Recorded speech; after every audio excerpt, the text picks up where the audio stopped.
Alors, on est maintenant à la quatrième mesure de la Midat HaKeter, de la Midat HaRachamim, des 13 attributs de miséricorde qui descendent de la couronne de Dieu. Et il est Akadosh Borou Hu mitnaeg im Israël bederer ze. Comment Akadosh Borou se comporte à l'égard d'Israël? Il dit Ma esel Israël vem kerova isher besar lib imaem. Qu'est-ce que je pourrais faire à Israël? Ils sont comme ma chair. Ouais. Shem Batzouk, c'est Akadosh Borou. Ils sont comme la fiancée d'Akadosh Borou. Vekore, la biti, il l'appelle même ma fille, Achoti, ma sœur, Imi, ma mère, ou Kelepechazal, comme ça est écrit, expliqué dans les Midrashim sur Shir HaShirim. Et effectivement aussi, il est écrit dans le pasouk de Tehilim, dans les psaumes Israël Am Kerovo. Israël est le peuple de sa proximité, il est proche d'Hachem. Mamash Krova yesh lo imaem banav em. C'est une proximité familiale. Israël, c'est comme les enfants mamash d'Hachem. Et Aïnou, les Sheirit Nachalato. Et c'est ce qui est dit ici dans cette quatrième mesure de la miséricorde, les Sheirit Nachalato, pour littéralement sa chair de son héritage. Mamash Krova yesh imaem ou banav em. La shon she'er basar. Le Ramak dit que c'est un langage vraiment de proximité physique même, si on peut dire comme ça, charnel. Mais sauf em nachalato. Et finalement, ils sont son héritage, comme un enfant qui hérite de ses parents. Uma omer im en she'em arektiv alay. Qu'est-ce que je peux faire maintenant si je dois être sévère avec eux? Pourtant, il est écrit Bechol tsaratam lo tsar. Dans toute leur souffrance, il y a une souffrance pour Dieu lui-même. Dieu on sait qu'il est comme en exil avec Israël. Kedirtiv ba'alef, c'est écrit avec un alef, et ça veut dire l'omar chez Sahara Magia le Pele Elion.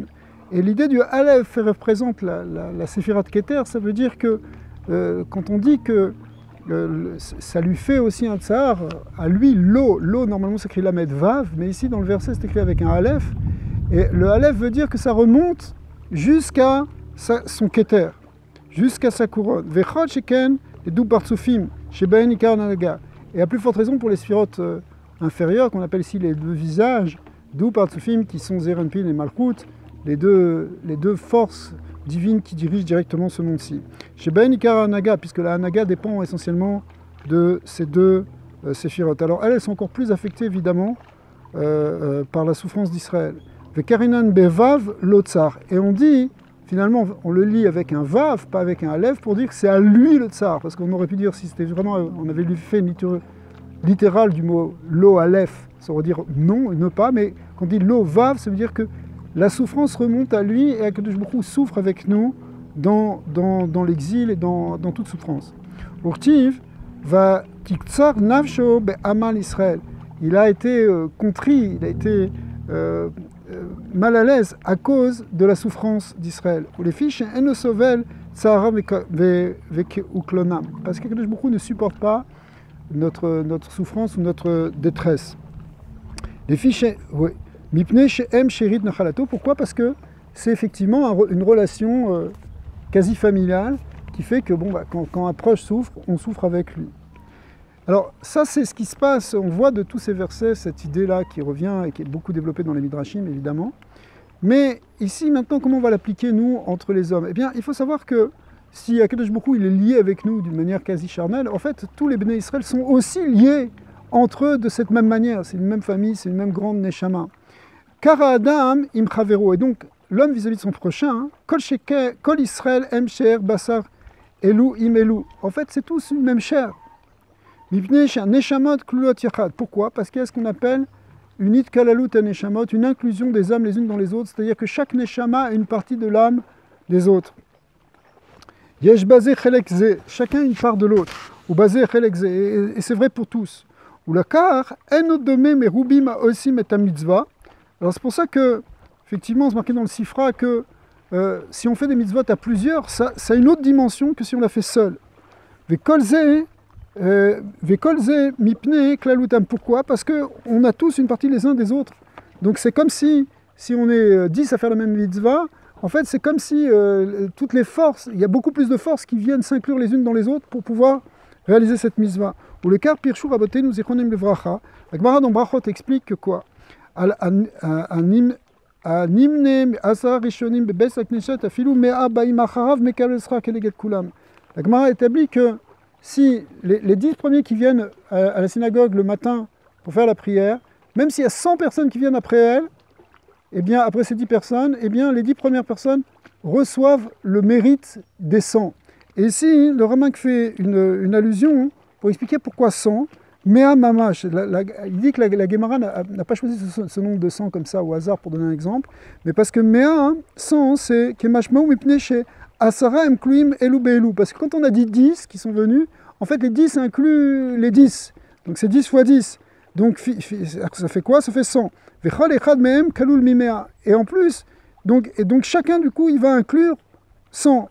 Imken Afilu Yavo Mea ou Yesh Lo Srar Mea. Donc comme chacun il inclut 100, puisque c'est, on avait déjà 10 forces en nous qui ont été multipliées par les 10, ça fait déjà 100.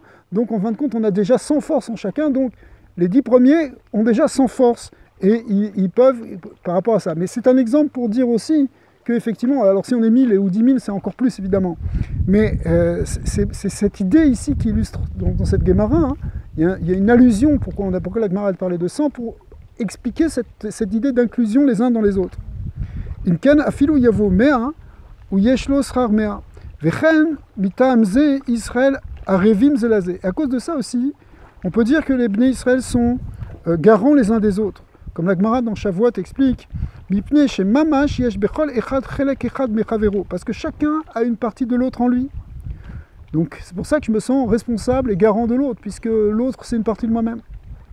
Ou que shechote echad pogem atzmo pogem chelek asher lechavero bo. Donc si bien que si quelqu'un a fauté, il s'est endommagé son propre domaine à lui, sa propre âme à lui, mais en fait il a endommagé aussi celle de l'autre.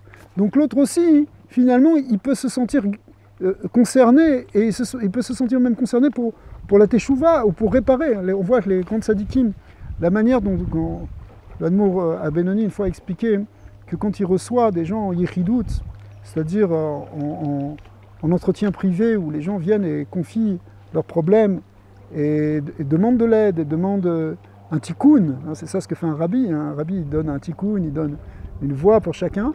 Eh bien, des fois le rabbi, le Mitteler Rebbe, le deuxième grand rabbi de Chabad, il sortait dans un épuisement énorme de toutes ces rencontres parce qu'il se mettait à transpirer, il fallait qu'il change sa chemise plusieurs fois parce que il expliquait comme ça que quand quelqu'un vient et lui demande et dit qu'il a un problème, qu'il veut faire tchouva sur quelque chose, alors lui il essaie de trouver en lui cette même partie, si vous voulez, qui à son niveau est affectée et aurait le même problème, et en faisant tchouva en lui, il aide l'autre à faire tchouva en lui aussi. Pourquoi? Parce que ces deux parties sont liées, encore plus quand il s'agit d'un rabbi, hein, qu'un rabbi, c'est sûr qu'il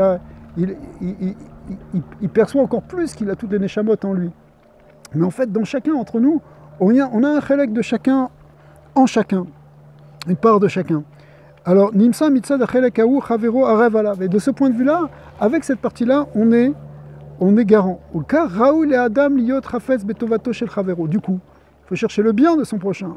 Pourquoi?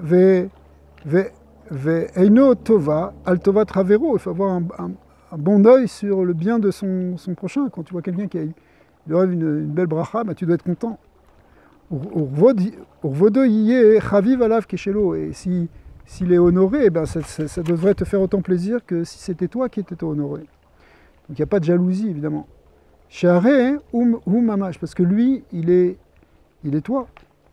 Umitam ze nitzavnu ve'afta l'eracha kamocha. C'est ça ce principe-là de tu aimeras ton prochain comme toi. Le fait d'aimer son prochain comme soi-même, il vient du fait qu'on a tous une part de notre prochain en nous, en fin de compte, on fait une grande unité. Verraou ishirtse bekashrut ravero velo yidaber bignuto. Et donc on va chercher au contraire le bien et ce qui est correct, les points positifs, le côté correct qui est dans l'autre, et pas le côté négatif. Hein. Rabbi Nachman aussi parle beaucoup de l'idée de chercher sans arrêt la nekuda tova dans chacun, même si celui qui paraît le plus éloigné, le plus perdu, tout le monde a une nekuda tova, tout le monde a quelque chose de positif. Il faut chercher le côté positif et pas mettre en avant le côté négatif. Kederer Shen Akadosh Baruch Hu Begnuto Velo Betzarenu. De même, Akadosh Baruch Hu, il ne cherche pas à nous mettre en avant notre côté négatif et notre malheur. Mitam Akrova, parce qu'il est proche de nous. Af ou lo yirtse begnut ravero, velo betzaro, velo bekilkulo. Alors du coup, on ne va pas chercher non plus ni à voir les côtés négatifs de l'autre, ni être content de sa souffrance. Pourquoi? Parce que on est proche l'un de l'autre. Af ou lo yirtse begnut ravero, velo betzaro, velo bekilkulo, viralo mimeno keilu ou mamash ayer sharouy baototsa ou baotatova. Au contraire, il faut s'identifier et voir si l'autre est dans une difficulté. Il faut imaginer que c'est nous-mêmes qui sommes dans les difficultés, il faut le ressentir, il faut qu'il y ait une empathie. Et s'il est au contraire dans un moment de bonheur, il faut se réjouir avec lui de ce moment de bonheur.